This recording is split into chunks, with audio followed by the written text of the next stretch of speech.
Today, we're going to be reading a short, scary story. This was submitted to the subreddit by Dustin. I love you, Dustin. Thank you for another scary story. I'm so excited to get into this. If you guys don't know, I have a subreddit and I always have it linked down below. You can send me your stories, whether they are fictional, real, about stalkers, ghosts, anything. Like anything scary, please share it with us. But getting into the story, this says, "My mom's dementia is terrifying. She keeps talking about all of the bodies in the basement." Monsters come in many forms. Some hide under the bed, in your childhood closet, in the shadows, just out of reach from the light. Others wear the faces of people you love, and some slowly eat away at your mother's brain while you sit there, helpless, watching her disappear. I moved back home last fall. I didn't want to. I told myself it would be temporary. My apartment lease was up, my job let me go, and well, my mom needed someone. The doctor said she can't live alone anymore. He called it early stage. The plan was to help out for a little while, get her medications organized, maybe clean out the attic, maybe even repaint the kitchen, but she's not getting better. Dementia doesn't work like that. Every day, a little more of her slips away. Her memory, her personality, the way she used to laugh at her own bad jokes, it's all getting eaten alive from the inside.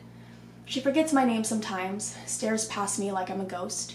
Some days she knows who I am, some days she doesn't, and some days she says things that I can't explain. It started about a week ago. The house smells like dust and lavender, but creaks more than I remember, and the nights seem like they're longer here. We were sitting in the living room like we always do. She was in her chair by the window, and I was scrolling on my phone, half watching some game show with Steve Harvey with the volume low. Then, out of nowhere, she said something soft, almost like a whisper. "All those bodies are still in the basement." I looked up, thought maybe I had misheard her, but her eyes were fixed on the dark hallway across from us, her mouth barely moving. "What'd you say, Mom?" I asked. She blinked slowly like she was waking up from a nap, then her lips moved again. They never did find that boy's head. Her lips were moving slowly like she was praying. Made a humming sound like cicadas in the walls, cicadas screaming to get out. I dropped the remote, my stomach twisted. I asked her again what she meant, but she just smiled at me, vacant, sweet, and asked if I could bring her some tea. I made her tea, and when I got back to the living room, "You were such a sweet boy," she said. "Always so brave." I didn't sleep that night. Her words echoed in my head over and over. I should have written it off, brushed it aside as a symptom of the illness, but something about the way that she said it triggered something. A flicker, a crack, in a wall I didn't even know was there. Bodies in the basement, cicadas in the walls. It could have just been nonsense, just another strange broken thread in her unraveling mind, but the thing is, it felt familiar. Too familiar, like something I had buried a long time ago. And just like that, I remembered something I hadn't thought about in over 20 years. It was July 2002. I was 13 that summer, the summer when the boys started going missing in town. It was hot that year, the kind of southern heat that makes your skin stick to the couch and your sheets feel like wet towels. I remember waking up almost every morning with my sheets clinging to my bare chest. I'd wake up, grab my bike, and ride over to Ty's house to meet the others. We were inseparable back then, the kings and queens of Briarwood Lane. We all lived in the same trailer park, rode our bikes to the gas station every afternoon for slushies and off-brand snacks, and dared each other to throw rocks at the old Langley place. We didn't care about the news or curfews or the missing posters starting to show up on the telephone poles. We were 13, and we were immortal. That's how it works. Until it doesn't. We told ourselves the cops had it wrong, that it wasn't runaways or bear attacks or whatever the grown-ups thought. We told ourselves that this was something else, something worse. The Langley House sat empty at the end of the street for years. Mr. Langley got old, and his son ended up putting him in a nursing home just outside of town. His son said he was going to sell the house, but never did, so the house just sat empty. 3 stories tall, boarded up windows, the paint peeling up like scabs, and a basement door around the side of the house that looked like it hadn't been touched in decades. It was the kind of place that we would make up stories about just to scare ourselves. Then, the boys started going missing. The first one was Trevor Hill from the next town over, then Connor Dane, who lived 2 streets behind me. People say they probably ran off. One paper even blamed video games, GTA to be exact. It said they were corrupting the minds of children, causing them to turn to drug paraphernalia. And then They found Kyle Porter's body over near the riverbank with his face chewed up. And after that, no one said the boys ran off anymore. The sheriff said it was probably a bear that attacked Kyle, that it probably wandered in from Gatlinburg. We all called bullshit. We started talking about the Langley House in hushed voices. Ty said he saw something in the window one night when he was riding home. Alex swore she heard an older kid say there was a monster in the basement, and we all nodded. We needed that. A monster made sense. Monsters have rules. You can't beat a monster. So that's where we decided it lived, the thing that was taking the boys. The monster. This morning while brushing her hair, my mom looked at me in the mirror and asked, "Did you ever go in there, down to the basement?" I told her that we don't have a basement. We never did. The house is built on a concrete slab. She stared at me through the mirror. Her eyes went glassy. "Not this house, silly," she said. She didn't say anything else after that, but then I remembered something. Not a full memory, just a flash. A flashlight beam hitting a red-stained wall, my own hand reaching up from the concrete stairs. The hum of something cold, metal, and then nothing. Like someone yanked the curtain shut before the rest could play. But I can feel it. Whatever it is, it's there, just out of reach, waiting for me to uncover it. My mother sleeps a lot now. Sometimes I find her humming to herself, staring out the window. Yesterday, I brought her lunch, and without looking at me, she said, "You were the last one, weren't you?" I asked her what she meant. She just kept humming. But I remember something else now. That summer, I had a nightmare. At least, I thought it was a nightmare. I remember being cold, my skin itchy. I remember stairs. A smell that I can still taste if I think about it for too long. I remember blood, but it wasn't mine. My legs shaking. I told myself it wasn't real, but now I'm not so sure. 2002. We were counting down the final minutes of 7th grade when the news hit. Not officially, not over the internet or anything. It started like everything else did in our town. Quiet, whispered gossip, just loud enough to make your stomach twist. "Did you hear?" someone said in the hallway. "Another kid is gone." Josh told us in math class. He leaned across the aisle, chewing on a pencil eraser like he always did when he was nervous. "It's real," he whispered. "Connor Dane over on Willow, his mom said he never came home last night." The teacher was going on about fractions or decimals, I don't remember. My ears started ringing. Connor wasn't some stranger. He wasn't from the next town over like Trevor Hill was. He was one of us. Kinda. He rode his bike past our trailer park almost every day, played baseball with Ty's older brother last spring. I looked around the classroom and saw the moment the energy shifted. Kids weren't just excited for break anymore. Something had cracked. Josh, Ty, Cody, Bradley, Alex, Jules, and me, our little crew. We met up outside after the final bell rang. The sky was hot and wide open, and the kind of blue that made you feel like nothing bad could ever happen. We didn't talk about Connor, not right away. We just grabbed our bikes and headed out like we always did. It was tradition. First day break meant hitting the gas station for slushies, then maybe daring each other to sneak into the old storm drain or something. But today was different. When we got back to the trailer park, the street was crawling with patrol cars. Dogs on leashes sniffed at the edges of people's yards.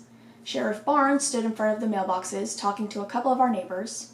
His face looked tight, like he just sucked on a lemon. Mrs. Larkin from Lot 7 was crying. We stopped at the edge of the sidewalk, straddling our bikes. I remember the way the heat shimmered off the pavement. It made the world look wavy and strange. "I heard they found Trevor's bike," Jules said quietly, "in the woods by the quarry." "Shut up," Josh snapped. "That's just a story." "No," Cody said. "My dad told my mom not to let us out after dark anymore." Ty didn't say anything. He just stared at the house across from his, the Langley place, a scar at the end of the lane. "I bet it's in there," he said. "Whatever's doing it." "Doing what?" Alex asked, even though we all knew what Ty meant. I ditched the group early that day. Something about the police dogs, the sound of Mrs. Larkin crying, it made my skin crawl.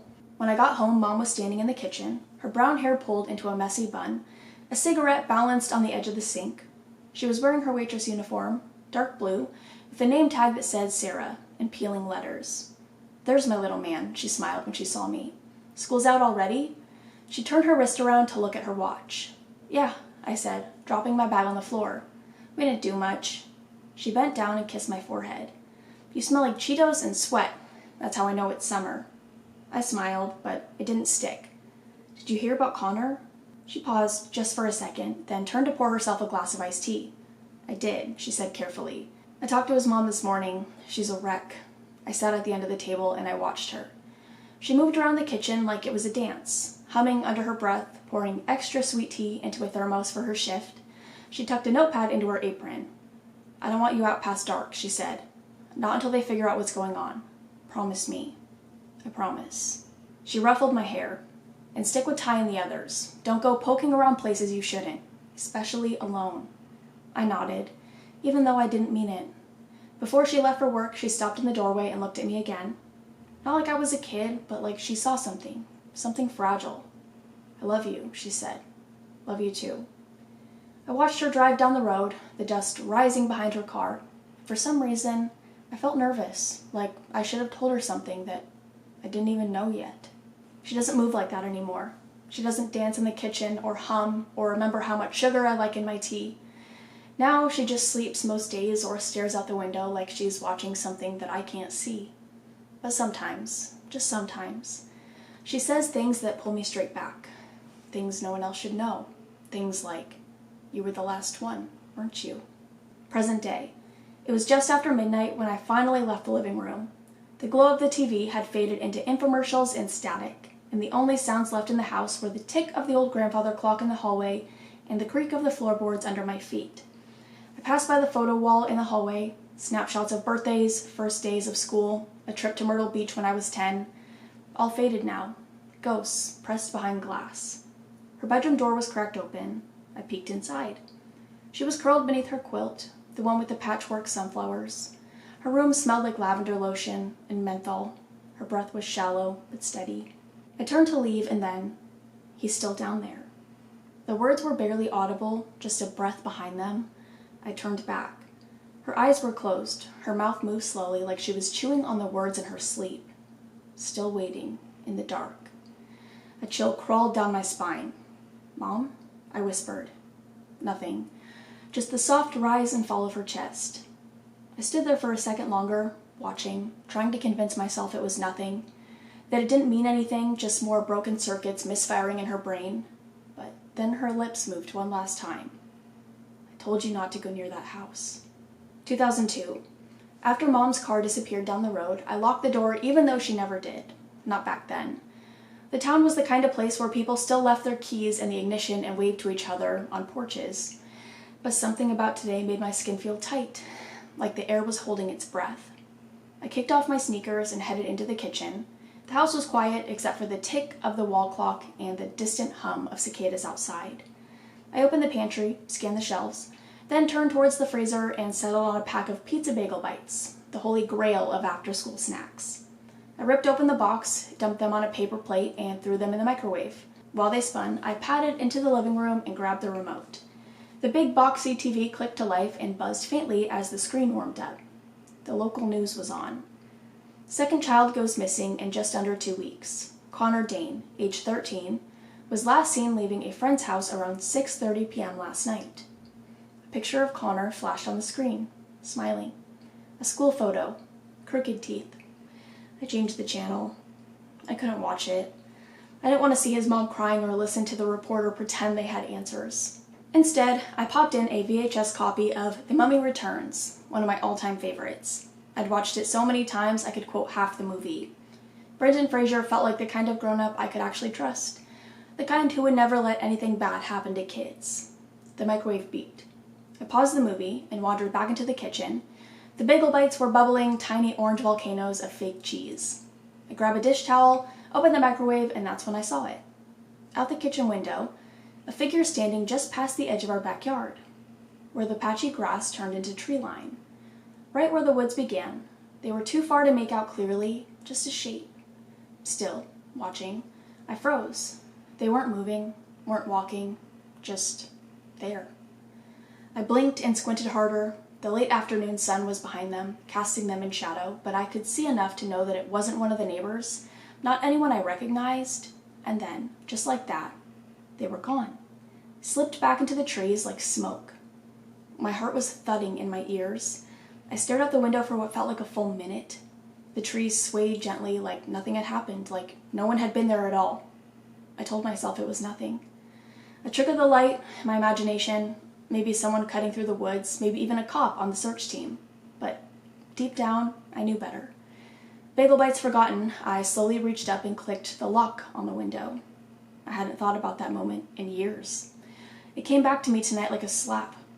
I was making tea for my mom, her favorite kind, lemon ginger, the one she always said reminded her of Grandma's garden.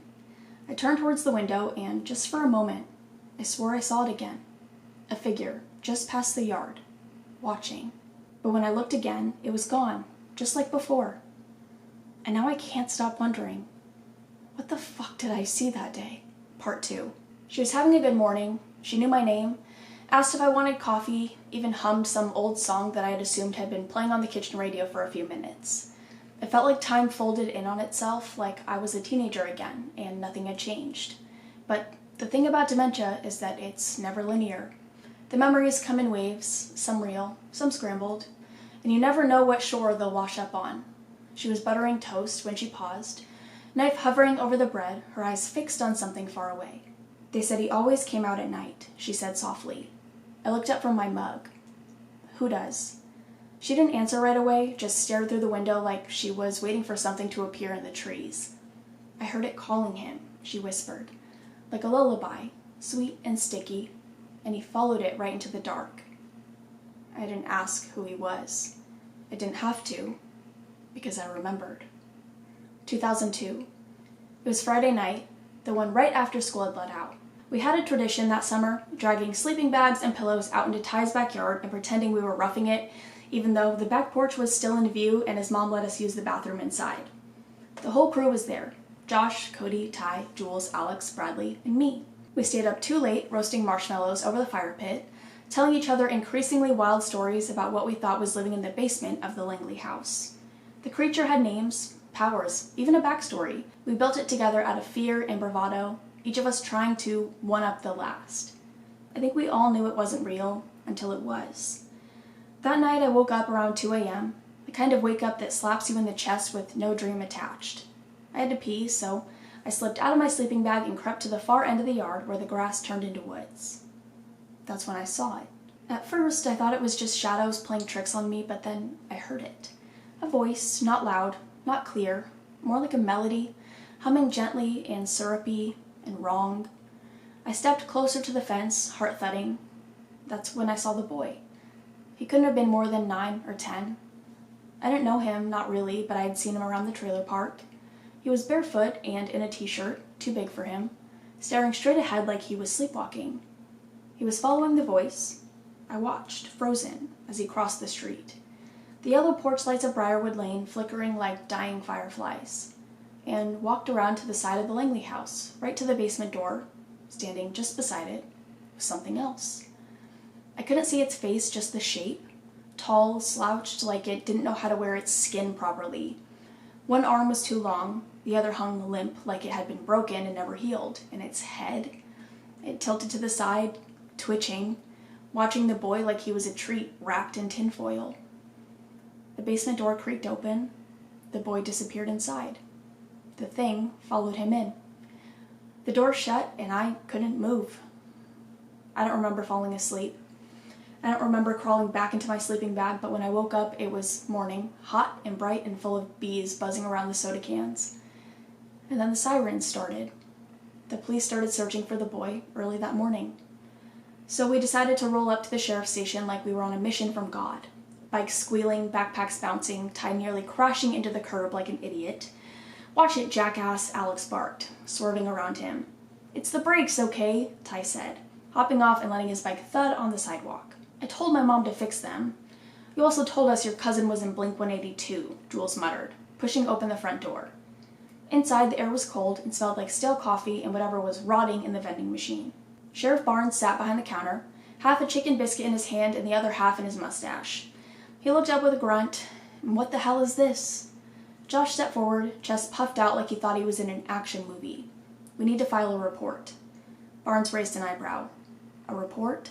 "Yeah," Ty said. "A missing kid report, like for a kid that's missing." The sheriff dropped the biscuit on a napkin and wiped his mouth with the back of his hand. "Jesus Christ, it's not even 10 yet." "Doesn't make the kid less missing," Jules said.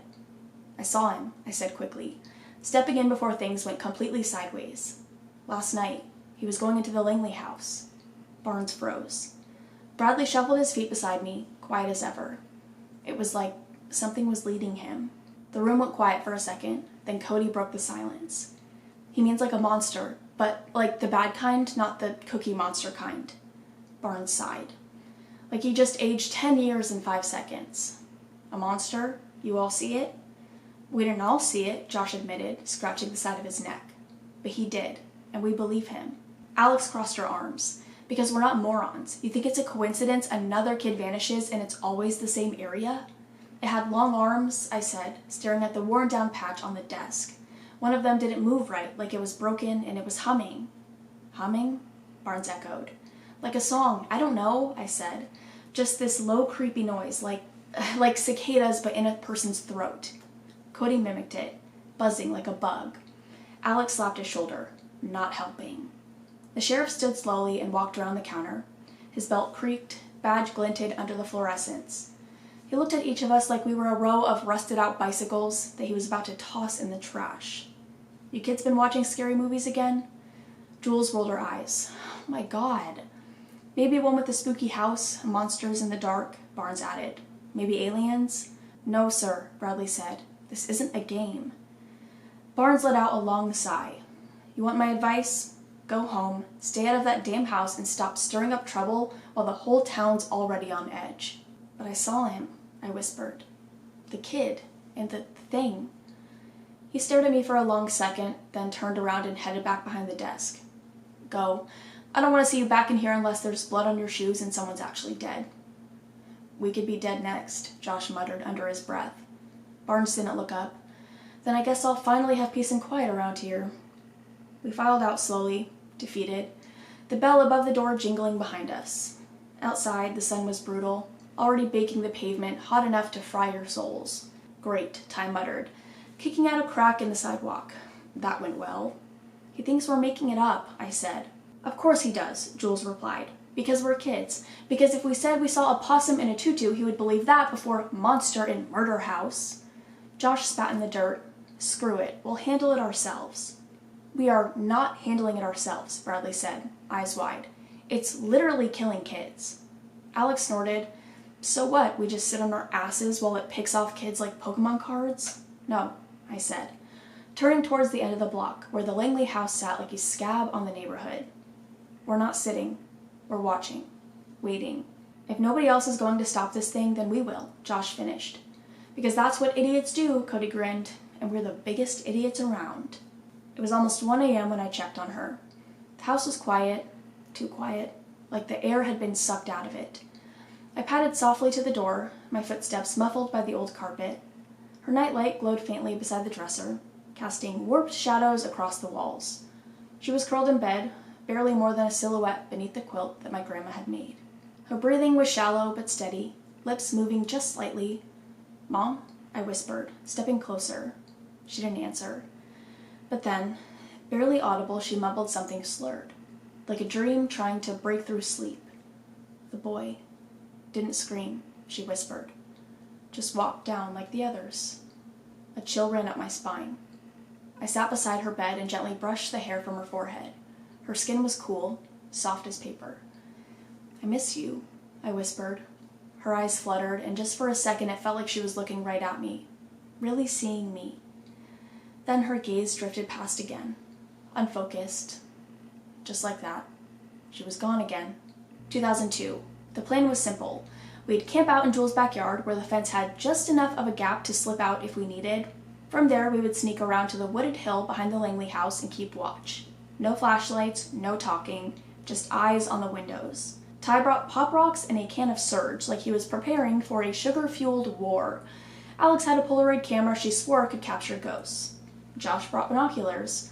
Cody wore his Ninja Turtle pajamas for stealth, and nobody had the heart to tell him otherwise. Bradley sat beside me in the grass. He didn't say much at first, he rarely did, but he handed me a half-melted Charleston chew from his hoodie pocket and smiled. You still like these? He asked. I grinned. Only when I get them for free. He chuckled, eyes twinkling in the moonlight. Same. Time dragged. The stars blinked overhead and the woods were alive with cricket noise and the occasional distant owl. We passed around a bag of Doritos, whispering theories. Okay, Cody said, licking orange dust off of his fingers. What if it's not a monster, but like an alien? Like one of those gray dudes. Aliens don't hum like cicadas, Ty whispered. That's like science. Oh yeah, you majoring in bug sounds at Harvard? Alex snapped, earning a giggle from Jules. I leaned back in the grass, shoulder brushing Bradley's. He didn't move away for a long minute. We just lay there in the dark, watching the Langley house like it was going to blink. I keep thinking about that kid, I said softly, only loud enough for Bradley to hear.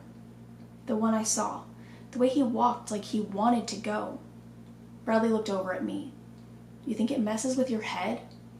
I think it already is. He was quiet for a second, then he shifted slightly, his hand brushing mine, not by accident. You're brave, he said. I swallowed. You're the only one who ever says that. I mean it. My heart thudded like a drum. The world felt so still. I turned towards him. We were close now, so close I could feel his breath. I didn't know if it was the night, the fear, the sweet smell of Charleston chew between us, but I leaned in.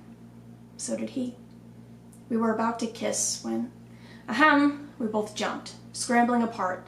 Alex stood beside us, arms crossed, eyebrows raised.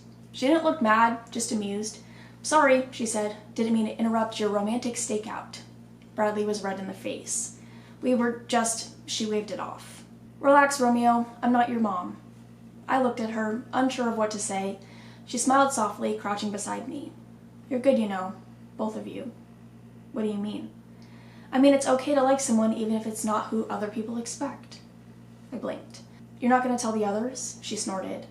Please, like I care what Josh thinks. Bradley let out a quiet laugh. Alex patted my shoulder. Don't worry, dude. Your secret crush is safe with me. Before I could thank her, Jules hissed from the other side of the clearing. Guys, window, look. We scrambled into position, ducking low in the tall grass. The second-story window of the Langley house was glowing faintly. No lamp, no TV, just that eerie, flickering yellow. Something moved beside the glass. It wasn't a person. It was too tall, too thin. Its body jerking like a puppet in water. The sound started again. Low, vibrating, almost inside of our skulls. The humming. The same sound I heard that night with the boy. Bradley grabbed my hand. This time, I didn't let go. We watched it lurch across the second floor, long limbs dangling at its sides, head too low like it was sniffing for something. Then it was gone. The light snapped off, and for a moment we were frozen. Josh whispered, What the hell was that? Ty clutched his arm. Dude, it's real. I told you it's real. Shut up, Alex hissed. Look by the back door. A shape emerged from the Langley house, tall and hunched, gliding across the backyard. Without a sound, even the wind seemed to hold its breath. It was heading towards the woods. No one said a word. We all just moved, crawling, crouching, cutting through Jules' backyard and slipping under the fence gap like shadows. The woods were damp and heavy with the smell of pine and stagnant air. Our shoes, crunching twigs and soggy leaves. Fireflies blinked in the distance, but it felt like even they were trying to keep their distance from what we were chasing. We followed the thing quietly, terrified, but not stopping. Bradley stayed close to me, breathing fast. I could feel the tension in him. Every step forward was a silent dare. Do you see it? Cody whispered, squinting into the dark. Alex pointed through the trees. Down a hill through the clearing was a lake. Not the nice kind where people fish or skip rocks. This was the forgotten kind, murky and surrounded by cattails and gnats. A patch of moonlight skimmed the surface, turning it into a silver bruise. The creature was there, kneeling by the water's edge, its back to us.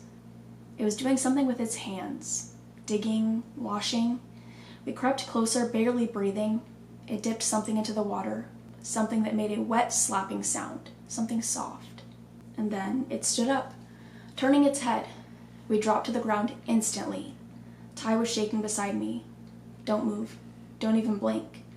The thing paused, then melted back into the woods, vanishing between the trees. None of us said anything for a full minute. Then Alex stood slowly. We have to see what it's doing. No way, Josh muttered. I'm not getting eaten by Slenderman's cousin. We came this far, she snapped. What if someone's hurt? That did it. One by one, we got to our feet and walked towards the edge of the lake, our flashlights off, only moonlight and fear guiding our steps. The first thing I noticed was the smell. Rot. An iron and pond scum. And then we saw it. Half submerged in the reeds, torn open like a gutted deer. It was a boy. The one I saw. The one I tried to forget. His shirt was the same blue with yellow sleeves, now soaked and stained. His mouth was open, eyes wide. His skin looked chewed. I backed away, bile rising in my throat. Jules screamed. Cody started crying. Josh just stood there whispering, "No, no, no, no." Bradley grabbed my shoulder, pulling me back. "We need to go." "We have to tell someone," Alex said, her voice shaking. "We did tell someone," I muttered, "and he didn't believe us." "Then we make him. We'll go to Sheriff Barnes in the morning," Ty said. "Bring him here." "We can't wait," I said. "What if it moves him or eats him?" Cody whimpered. "We'll all go together," Alex said. "He can't ignore all of us." I looked down at the body one last time, then up at the trees, at the dark. It was still out there, watching, waiting. Okay, I maybe got a fourth of the way through part 2. I thought that was a good spot to end it because I can't read anymore. My throat hurts. So that's all I have for now. I hope you guys enjoyed. I'm gonna do the rest of part 2 in another video, and I believe part 3 is the finale. So I'm gonna do the rest of part 2 and part 3 in the next video. Hopefully we can just make this 2 videos. But they are very long. Very long. Dustin, I love you. I love your stories. I cannot say it enough. I am so grateful that you share these stories with us and you allow me to read them. It's so much fun. I love you. And like I said at the beginning of the video, if you guys have any stories that you want to share with me or the community, I will have my subreddit linked down below. Other than that, I'm gonna go. I love you guys so much. I will see you in the next one. Bye.